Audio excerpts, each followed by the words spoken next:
Mix by Bihari recording studio Delhi. जीना चाहते हैं मगर जिंदगी रास नहीं आती। अरे वो बेवफा मरना चाहते हैं मगर मौत पास नहीं आती। बहुत उदास है हम इस जिंदगी से, उनकी यादें भी तो कर पाने से बाज नहीं आती, बाज नहीं आती, बाज नहीं आती। जातरु ससुरा छोड़ के आज तू देता दीवाना बधाई। जातरु ससुरा छोड़ के आज तू देता दीवाना बधाई। ले ले जा होई दिलवा से खुनवा मेहंदी के कम तरयाई, मेहंदी के कम तरयाई, हाँ मेहंदी के कम तरयाई, मेहंदी के कम तरयाई, हाँ मेहंदी के कम तरयाई। ले ले जा होई दिलवा से खुनवा मेहंदी के कम तरयाई, मेहंदी के कम तरयाई, हाँ हाँ मेहंदी के कम तरयाई। सुनो ये मोरे हर जाई मेहंदी के कम तरयाई।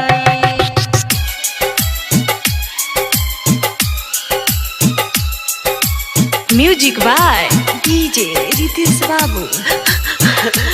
दिल जब टूटता है तो आवाज नहीं आती, हर किसी को मोहब्बत रास नहीं आती।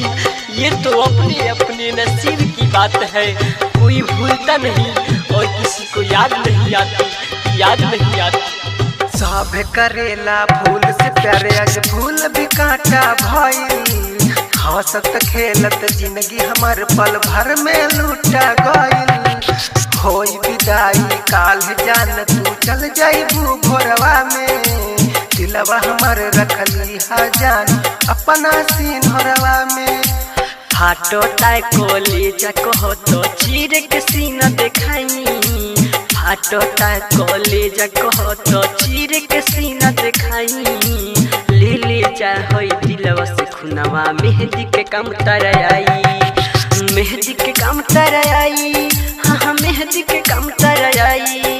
सुनो ये मोरे हर जाई मेहंदी के कम तरयाई। तुम अगर याद रखो तो इनायत होगी, तुम अगर याद रखो तो इनायत होगी, वरना हमको कहाँ तुमसे शिकायत होगी। ये तो बेवफा लोगों की दुनिया है, तुम अगर भूल भी जाओ तो ना कोई शिकायत होगी, ना कोई शिकायत होगी। म्यूजिक बाय डीजे रितेश बाबू।